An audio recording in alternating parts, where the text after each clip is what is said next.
नमस्कार, सियासी अखाड़ा देख रहे हैं आप। मैं हूं आपके साथ वरुण गोयल। लोकसभा चुनाव का बिगुल एक तरीके से बज गया है, क्योंकि जिस तरीके से आज भारतीय जनता पार्टी ने अपने लोकसभा चुनाव को लेकर कार्यालयों का उद्घाटन किया, खुद मुख्यमंत्री मनोहर लाल ने इस मौके पर संबोधन करते हुए कहा कि मान लीजिए बिगुल बज गया है। आम आदमी पार्टी ने जींद में एक बड़ा कार्यक्रम कर ही दिया। कुमारी शैलजा मतलब एसआर के गुट जो है वो अपने कार्यक्रम कर ही रहा है। उन्होंने भी कहा कि सभी सीटें जीतेंगे। सभी पार्टियों की अपनी अपनी तैयारी हो चुकी है और अब मान लीजिए क्योंकि जनवरी का समापन है और बस पूरी तरीके से 24 का चुनावी चक्रव्यूह शुरू हो चुका है। चर्चा करेंगे, पहले रिपोर्ट देखिए।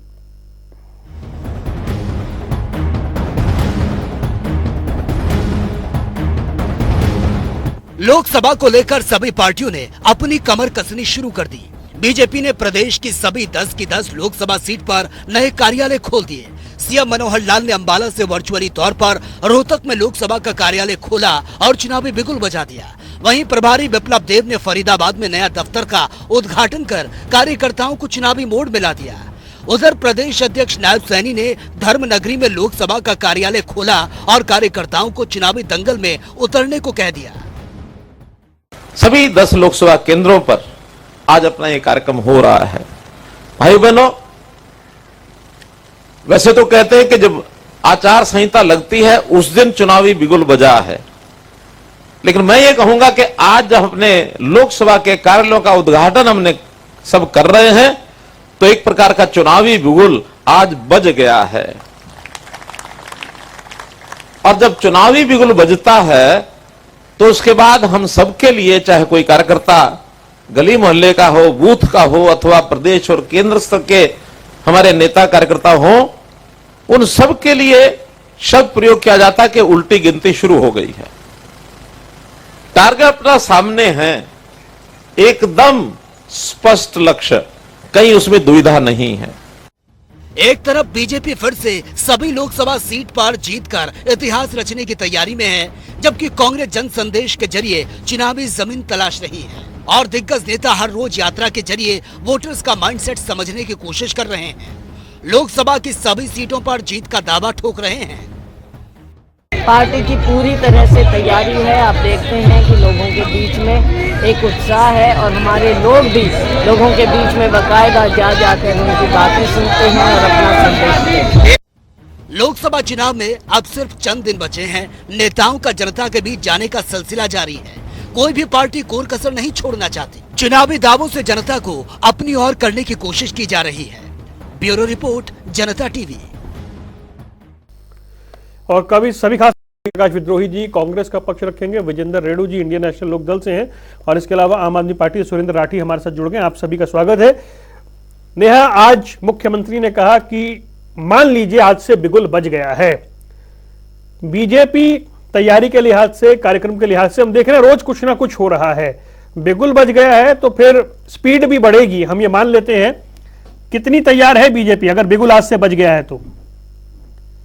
देखिए वरुण जी, हम लोकसभा चुनाव को लेकर बिल्कुल तैयार हैं। विधानसभा चुनावों को लेकर भी हमने कमर कस रखी है। आज तो हमने बिल्कुल ओपनली इस बात का जो है ऐलान कर दिया है कि हम चुनावी मोड में जा चुके हैं, क्योंकि हमने 10 की 10 लोकसभा सीट पर लोकसभा चुनाव कार्यालय का आज से उद्घाटन कर दिया है।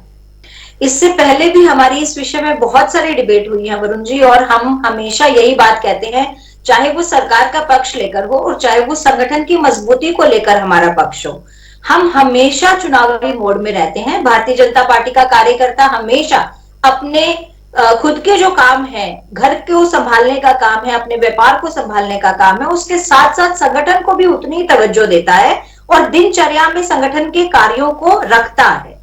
जिस तरह से सरकार दिन रात गरीब जनता के लिए काम कर रही है, जो अंतिम पंक्ति में अंतिम व्यक्ति हैं खड़े, उनके लिए काम कर रही है, सबको समरसता और समन्वय बनाकर काम कर रही है, क्षेत्रवाद को साइड में रख के हर एरिया का, हर विधायक को जो है हम तवज्जो दे रहे हैं, चाहे वो हमारे हैं चाहे वो विपक्ष के थे।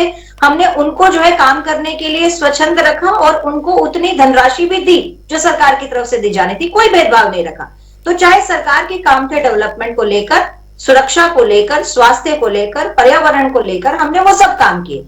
उसी तरह से संगठन को लेकर हमारे हर माह के जो है वो बूथ स्तर के कार्यक्रम रहते हैं। चाहे वो मन की बात का कार्यक्रम रहा हो, चाहे कार्यकर्ताओं से मिलने का जो है कार्यक्रम रहा हो, चाहे हमारे चुने हुए विधायक थे, चाहे हमारे संगठन के वरिष्ठ नेतागण हैं, चाहे चुने हुए सांसद थे, चाहे मुख्यमंत्री जी हैं, वो गांव-गांव गए हैं। और उसी अभियान में पिछले दिनों आपने देखा नव मतदाता सम्मेलन भी हमने किए। लगभग पूरे देश में 5500 से ज्यादा जगहों पर हमारे नव मतदाता सम्मेलन हुए और माननीय देश के प्रधानमंत्री नरेंद्र मोदी जी ने उनसे सीधा संवाद जोड़ा और लगभग 60 लाख से ज्यादा न्यू वोटर देश के जो है वो माननीय नरेंद्र मोदी जी के साथ उनके इस अभियान में, उनके इस आह्वान पर आज जो है वो जुड़ेंगे भारत के विकास के लिए। इसके साथ साथ हमारा गांव चलो अभियान जो है वो भी शुरू हो चुका है। आप देख रहे हैं कि भारतीय जनता पार्टी के चुने हुए विधायक ही नहीं बल्कि संगठन के जो वरिष्ठ नेता हैं वो भी गांव चलो अभियान में, युवा नेता हैं वो भी गांव चलो अभियान में गए हैं और महिला जो नेत्रियां हैं वो भी गांव चलो अभियान को अपने अपने स्तर पर कर रही हैं। संगठन और सरकार दोनों आपस में समन्वय बिठाकर जनता की सेवा के लिए तत्पर है और जनता के बीच में है। भारतीय जनता पार्टी के कार्यकर्ता को और भारतीय जनता पार्टी के जो नेता हैं, चुने हुए विधायक हैं, सांसद हैं, उनको ढूंढने जाने की आवश्यकता नहीं पड़ती। हम जनता के बीच में हैं। विपक्ष ने बहुत लंबे समय तक एक नैरेटिव सेट किया कि भारतीय जनता पार्टी के लोग जो है वो गांव में जा नहीं सकते, लेकिन आप पिछले अपना ब्यौरा उठाकर देखें, हम तो जनता के बीच में गांव-गांव, शहर-शहर लोगों के बीच में ही रहे हैं। जब भारत विकसित यात्रा शुरू हुई थी तब ये बात आ रही थी कि भारत विकसित यात्रा को आप गांव में जाएंगे कैसे रिप्रेजेंट करने, क्योंकि हमने काम नहीं किए, गांव वाले हमें गांव में घुसने नहीं देंगे। लेकिन आपने देखा कितना अच्छा माहौल जो है भारत विकसित यात्रा को मिला, जबकि जिनके काम हुए हैं वो लोग धन्यवाद करने पहुंचे, साथ में जिनके काम किसी कारणवश रह गए थे, कोई पेपर में दिक्कत थी, वो हमने ऑन द स्पॉट दूर किए। तो इस तरह का माहौल आज संगठन के लिए और सरकार के लिए भारतीय जनता पार्टी के साथ पूरे प्रदेश में ही नहीं देश में हमारे साथ है। ठीक है, वेद प्रकाश विद्रोही जी, बीजेपी की तैयारी आज आधिकारिक तौर पर कह दिया गया कि बिगुल बज गया है। कांग्रेस की ओर से अपने अपने कार्यक्रम तो हो रहे हैं और उनको तो कल एक तरह से हरी झंडी भी मिल गई थी। अभी उसी तरीके से चलेंगे या कुछ संयुक्त कार्यक्रम भी दिखाई देगा? बहन नेहा धवन जी को, भाई विजेंद्र रेड्डी जी को और भाई सुरेंद्र राठी जी को और जनता टीवी के दर्शकों को मेरा नमस्कार। भाजपा मीडिया इवेंट के द्वारा लंबी जुमलेबाजी करती है, उनकी अपनी शैली है। तो ये नहीं था कि आप जो भाजपा के पहले ही कार्यालय है उन पर एक साइन बोर्ड लगा दिया, संसदीय कार्यालय का पहले ही जो कार्यालय है उनका एक साइन बोर्ड लगाकर मीडिया इवेंट कर आज इन्होंने चुनाव का बिगल बजाया है, या जिस दिन ये विकसित संकल्प भारत यात्रा इन्होंने शुरू की थी और फरीदाबाद में भी मुख्यमंत्री ने यही कहा था, आज हमने चुनाव का बिगल बजा दिया, कल ये और कुछ कह देंगे हमने चुनाव का बिगल बजा दिया। इनका चुनाव का बिगल कब बजेगा और कब इन्होंने बजाया यही जाने। जहां तक कांग्रेस की बात है, कांग्रेस अपनी तैयारी कर रही है, हम अपनी तैयारी पूरी मुस्तैदी से कर रहे हैं। ये सवाल उठा कि भाई हमारे अंदर टकराव होगा, ये सवाल उठा कि अलग अलग मंचों पर काम कर रहे हैं। मैंने आपसे कहा था कि सारी चीजें ठीक हो जाएंगी। नहीं, कर तो अलग अलग मंच पे रहे, ऐसे तो मान लीजिए। सर मैंने कहा सर इंतजार कीजिए ना, मैंने कहा था सब चीजें ठीक हो जाएंगी। पहले सवाल उठा कि भाई फोटो नहीं लग रही, मैंने आपसे कहा था 5-7 दिन इंतजार कीजिए, फोटो भी लग जाएगी, फोटो भी लग गई। अब इंतजार कीजिए 5-4 दिन और इंतजार कीजिए, एक मंच पर आकर सारे कार्यक्रम भी हो जाएंगे। सब चीजें ठीक हो गई या होनी है?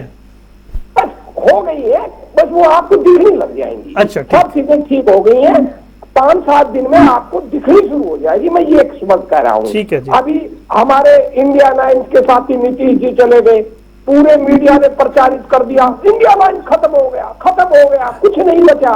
आज ही बिहार के अंदर ठीक है मीडिया हम पर इतना मेहरबान है, दिखाता नहीं, जन सैलाब पूर्णिया के अंदर था, अगर आपने ना देखा हो तो मैं आपको वीडियो भेज देता हूँ। मेरे पास सब कुछ है, आप चिंता ना करें। बाद भी हाँ, इतना भारी जन सैलाब ऐसे तो आता नहीं। जी। इसका मतलब क्या है कि कौन आता है कौन जाता है इससे कोई फर्क पड़ने वाला नहीं। जनता बदलाव चाहती है और जो बदलाव जनता चाहती है वो हमारे साथ खड़ी है।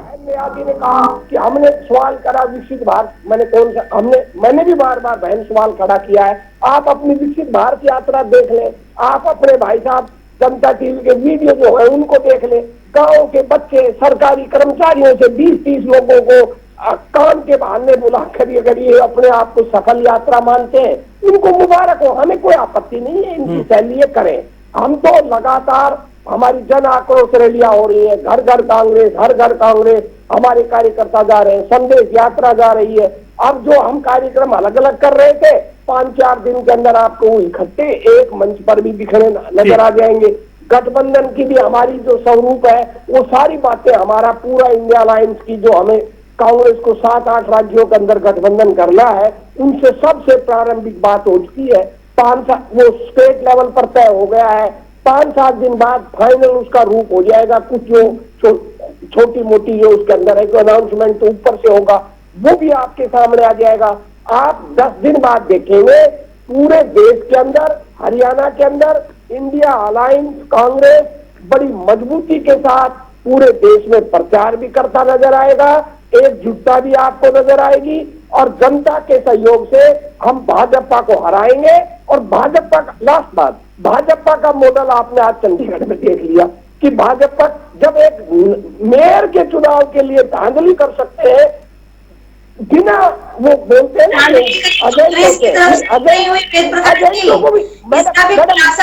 मैडम मेरे बात कांग्रेस की तरफ से हुई हो, बोल लेना। मैं चुप हो जाता हूँ, आप बोल लेना। एक मिनट रुकिए। नहीं, पहले आप बोलने में चुप हो जाता हूँ। कोई भी कंप्लीट करिए। कंप्लीट सर कर रहा हूँ। देखिए सर, काउंटिंग होती है तो पहली बार हमने तो देखा है अपने जीवन के अंदर कि बिना काउंटिंग एजेंट भाजपा का प्रिजाइडिंग अफसर ऑन कैमरा कैंसिल कर रहा है वोटों को। वो उनका दुर्भाग्य से रिकॉर्ड हो गया, हाई कोर्ट में कल साबित हो जाएगा। तो भाजपा ने दिखा दिया कि वो किस मॉडल से लोकसभा का चुनाव जीतना चाहती है। चलिए ठीक है, मैं आता हूं आपके रुके विजेंद्र रेणु जी के पास चलते हैं। रेणु जी, कांग्रेस जो है वो सब एक मंच पे भी दिखेंगे, पोस्टर और फोटो लगने भी शुरू हो चुके हैं। बीजेपी की तो अपनी तैयारी चल रही है। लोकसभा चुनाव में आईएनएलडी की तैयारी कहां है, कितनी है, कौन चेहरे हैं या फिर कहां तक बढ़े हैं, कुछ तो समझाइए।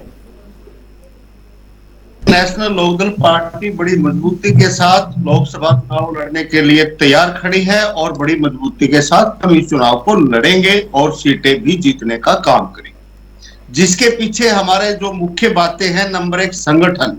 इंडियन नेशनल लोकदल पार्टी संगठन के नाम से जानी जाती है और हमेशा हमारा संगठन तैयार रहता है और उसका जो रिनोवेशन है वो भी कंप्लीट हमारा हो चुका है। हमारी सेना मैदान में उतर चुकी है। दूसरी बात, जो अभय सिंह का संघर्ष है 2013 से लेकर के आज तक कॉन्टिन्यूसली जो संघर्ष अभय सिंह जी चौटाला ने किया है वो संघर्ष काम आएगा। तीसरी बात मैं कहता हूं, इस संघर्ष को जनता ने स्वीकार किया है, उनको आशीर्वाद देने का काम किया है। तो अभय सिंह के संघर्ष से जो स्वीकारोक्ति समाज ने दी है उसके बलबूते पर हम सीटें निकालने का काम करेंगे। और नेक्स्ट हमारी बात है कि हमारा जो विजन है, अभय सिंह चौटाला जी ने, पार्टी के जो हाईकमान है उसने जो विजन पब्लिक के सामने रखा है, उसके आधार पर हम इन इलेक्शनों को में जीत हासिल करने का काम करेंगे। अभी मैंने 2 प्रवक्ताओं को सुना और हमारी नेहा दीदी ने बड़ी बार बार कहा कि हम हमेशा चुनावी मोड में रहते हैं। अच्छी बात होती, थोड़ा पब्लिक की सेवा भी कर देते, पब्लिक के लिए कुछ कार्य भी कर देते। दबा के नेहा दीदी ने झूठ बोलने का काम किया, दबा के झूठ बोला। हमने सुना बड़े लाड से, प्यार से, हमारी छोटी बहन है, हमारा सुनने का हक भी बनता था। इन्होंने विकास की गंगा बहा दी यहाँ पर, शिक्षा के क्षेत्र में, स्वास्थ्य के क्षेत्र में, crime less Haryana, corruption less Haryana. अरे दीदी, आज हरियाणा प्रदेश कहां आपने ला करके खड़ा कर रखा है? जरा सच्चाई भी जानते तो हो आप, लेकिन प्रवक्ता हो, बताओगे कैसे? अपने मुंह से तो आप कह नहीं सकते। विकास आपने किया, बेरोजगारी का विकास किया, बेरोजगारी में नंबर 1 पर हरियाणा को लेकर के आए। Most unsafe women in India number 1 लेकर के आए हरियाणा प्रदेश को। और तो और स्वच्छ भारत का नारा देकर के, स्वच्छ भारत का नारा देकर के हरियाणा प्रदेश को पूर्णतः स्वच्छ बनाने का आपने विकास किया है, कार्य किया है। ये आपके सरकारी आंकड़े हैं, हमारे पार्टी के द्वारा दिए गए आंकड़े नहीं, सरकार के द्वारा आंकड़े दिए गए हैं। क्राइम में आप नंबर 1 लेकर के आए। अभी आपने एक अभियान की बात की, चलो गांव की ओर। अरे भाई गांव की ओर चलो, गांव के लोगों को आपने इतना पीट रखा है कि वो गांव में आपको घुसने ही नहीं देंगे। कितनी बार आपके बोर्ड लग चुके हैं भाजपा के नेताओं के लिए, इस गांव में नो एंट्री, भाजपा के नेताओं के लिए, जेजेपी के नेताओं के लिए नो एंट्री। अब आप चोर दरवाजे आपने बना दिए जहां से आप गांव की ओर जाने का काम करें। मैं कांग्रेस की बात करूं, आपने कहा नया 1 मिनट रुकिए, अपनी बारी में बोलिएगा नया प्लीज। हाँ जी, हाँ जी, रेडू जी कंप्लीट करिए। एक मंच पर आएंगे। मुझे आपकी आवाज नहीं सुनाई दे रही, आपकी आवाज नहीं सुनाई दे रही वरुण भाई। अच्छा, मेरी आवाज मिलेगी आपको? कांग्रेस के नेता शीघ्र ही एक मंच पर आएंगे, अच्छी बात है, एक मंच पर आएंगे, लेकिन वो पीठ से पीठ मिला करके बैठेंगे, चेहरे के सामने चेहरा करके नहीं बैठेंगे। अगर किसी हाई कमान ने जबरदस्ती बिठाने का काम किया, बिठाया था पिछली बार बस में, जो पीठ से पीठ, आपका मुझे सुनाई नहीं दे रहा। अच्छा, जब पीठ से पीठ मिलाकर के बैठेंगे तो उससे क्या बेनिफिट होने वाला है? मैं तो कहता हूं और भी ज्यादा नुकसान होगा। अब तो अभी हमारे विद्रोही जी कह रहे थे अलायंस खत्म हो गया, इंडिया ब्लॉक खत्म हो गया, बचा कहां है मेरे भाई, कहां बचा है? अगर इसको भी आप अपनी सफलता मानते हो तो आपको बहुत बहुत बधाई। आपने जो 5 स्टेट के इलेक्शन में घमंडिया रुख अपनाया, उस वहां से आपकी उल्टी गिनती शुरू हो चुकी है। लोकसभा का चुनाव हो चाहे विधानसभा का चुनाव हो, हरियाणा प्रदेश में मुख्य पार्टी इंडियन नेशनल लोकदल ही रह चुकी है, बाकी किसी पार्टी का यहाँ पर कोई लेना देना नहीं है। आम आदमी की मैं बात करूं, अभी हमारे जींद में, मैं जींद से हूं, जींद में रैली थी, मैंने देखा बड़े ध्यान से, और वहां घोषणा भी मैंने अरविंद केजरीवाल जी माननीय हमारे मुख्यमंत्री की सुनी।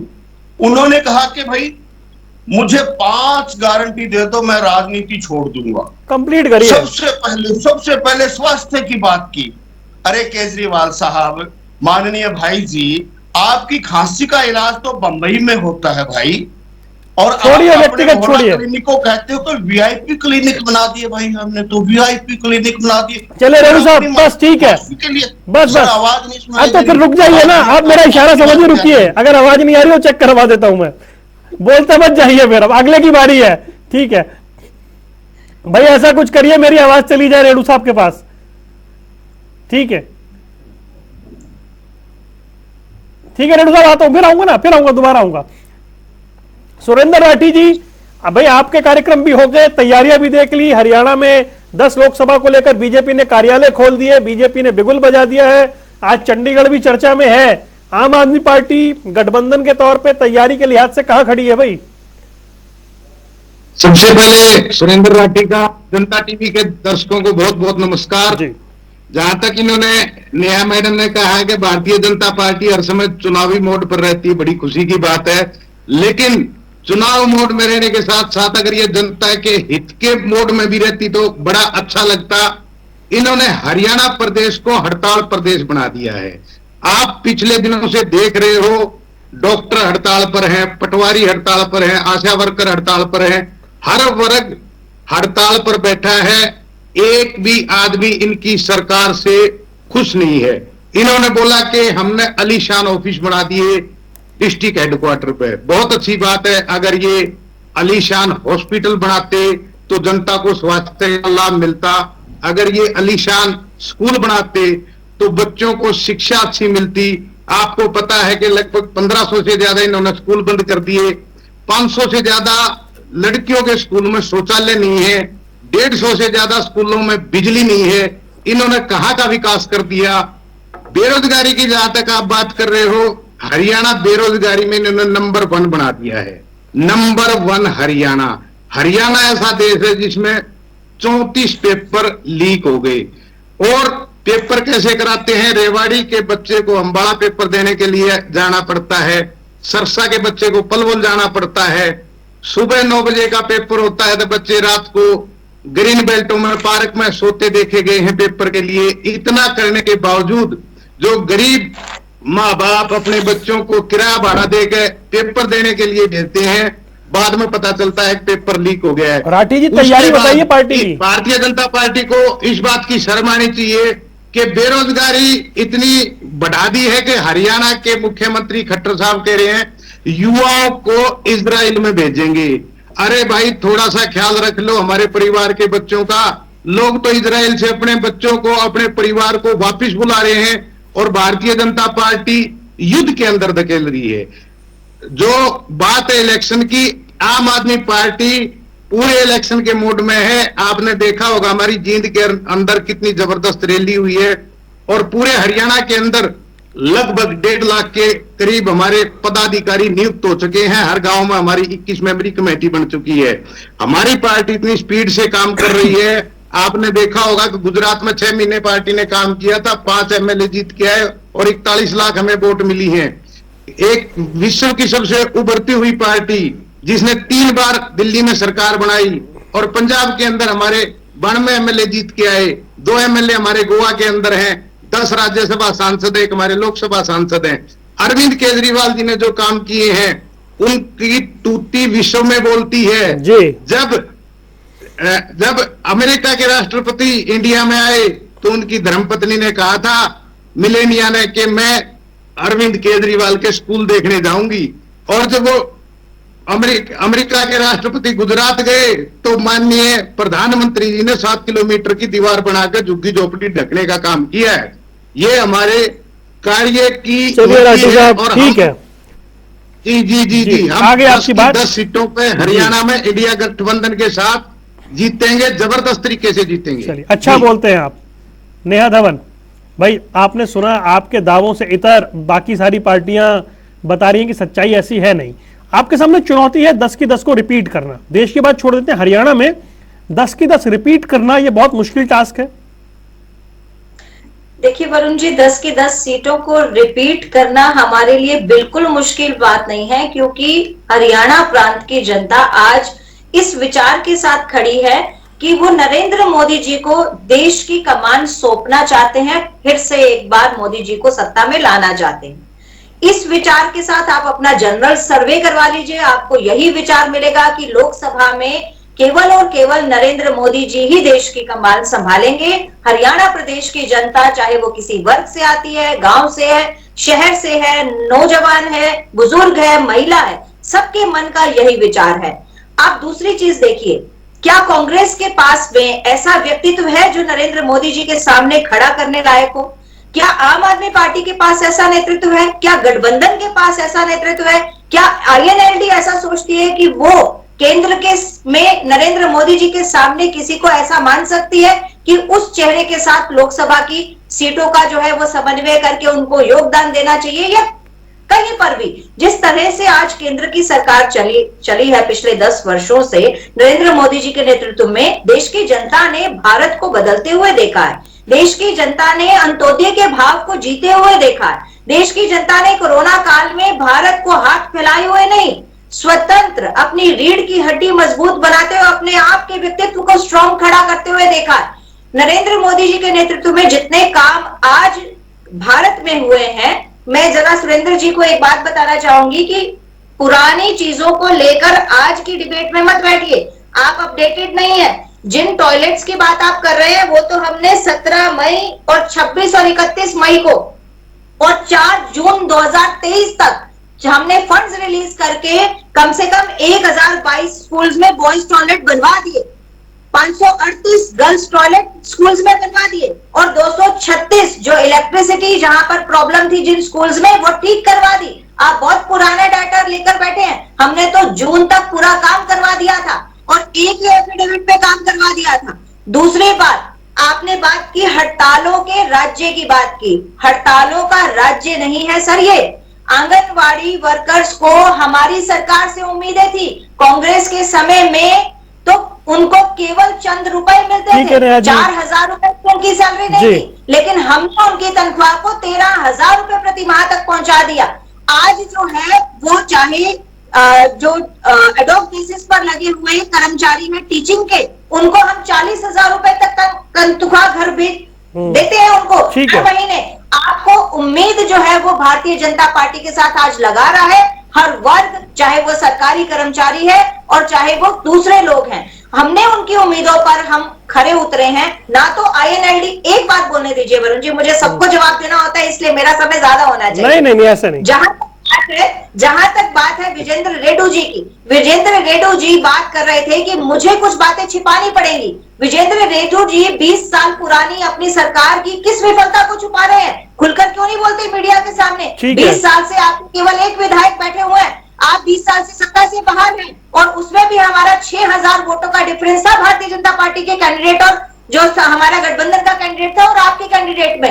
अगर आप अच्छा काम करते हैं ठीक रुक जाइए, बस जी, बस जी रुकिए, फिर आता हूं। विद्रोही जी, एक सवाल था आपने कहा गठबंधन तैयारियां, देखिए बिहार में क्या हुआ सबने देखा, बंगाल में ममता बनर्जी ने दरवाजे बंद कर दिए, पंजाब में मान साहब ने बोल ही दिया कि हम सभी लड़ेंगे, जो उत्तर प्रदेश में आपको 11 सीटें मिली हैं, अभी बस थोड़ी देर पहले अनाउंसमेंट हुई है, उसमें जो आप सीट मांग रहे थे फर्रुखाबाद की, मेरे ख्याल से सलमान खुर्शीद की परंपरागत सीट है, उस पर उन्होंने अपना उम्मीदवार उतार दिया, मुझे लग नहीं रहा कांग्रेस से पूछा भी गया है, तो बहुत सही दिशा में सब कुछ चल रहा है और आपको लग रहा है कि ठीक है, तो आप बता दीजिए बिल्कुल ईमानदारी से सब कुछ सही चल रहा है क्या?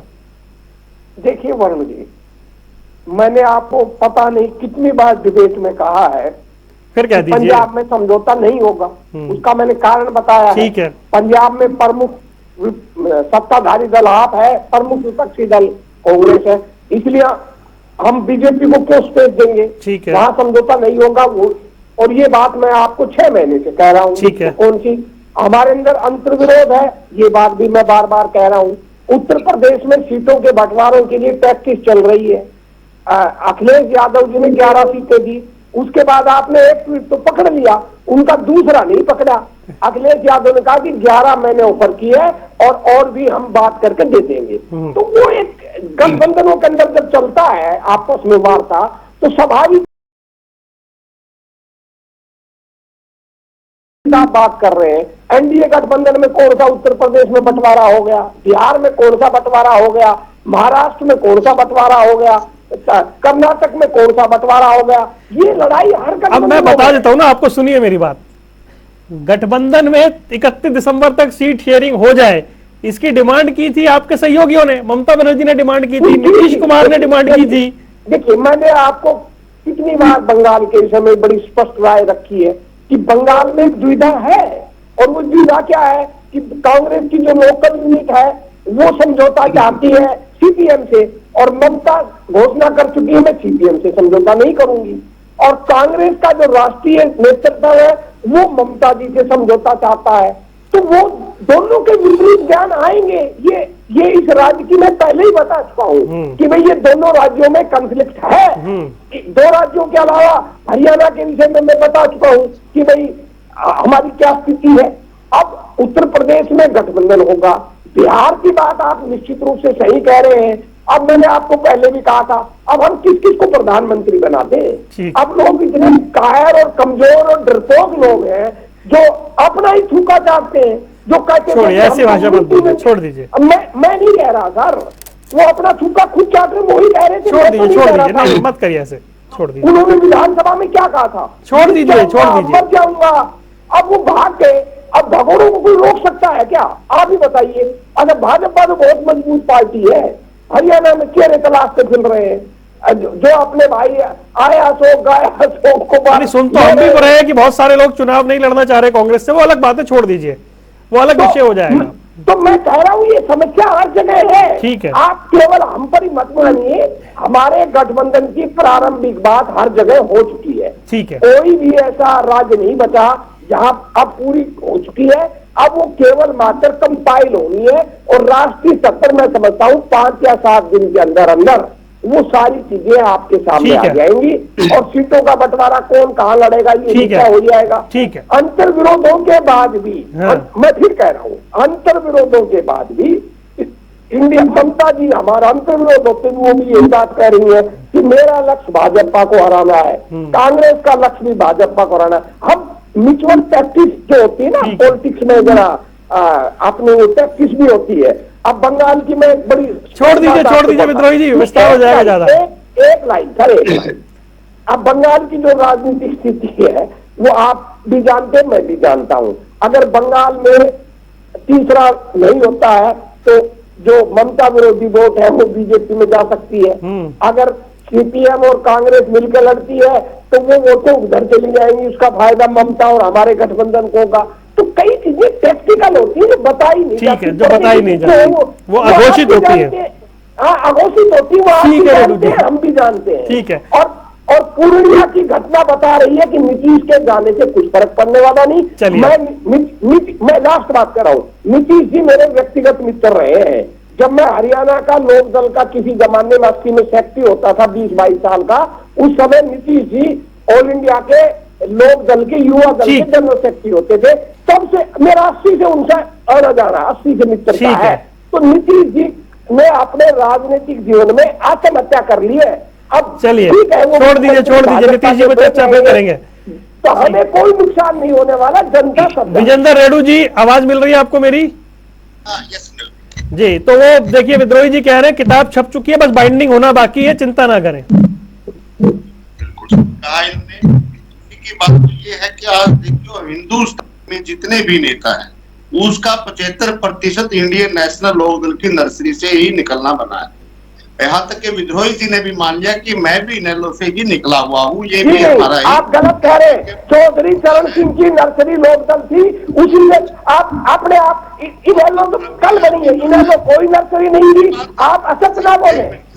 मैं चौधरी चरण सिंह की लोकदल की नर्सरी से ही देवीलाल निकले हैं, और चौधरी देवी और ये जितने नेता है, आप लोकदल का नाम लीजिए, इनेलो का नहीं लीजिए, चौधरी चरण सिंह का नाम लीजिए। गलत बात मत रखिए, गलत बात मत करिए।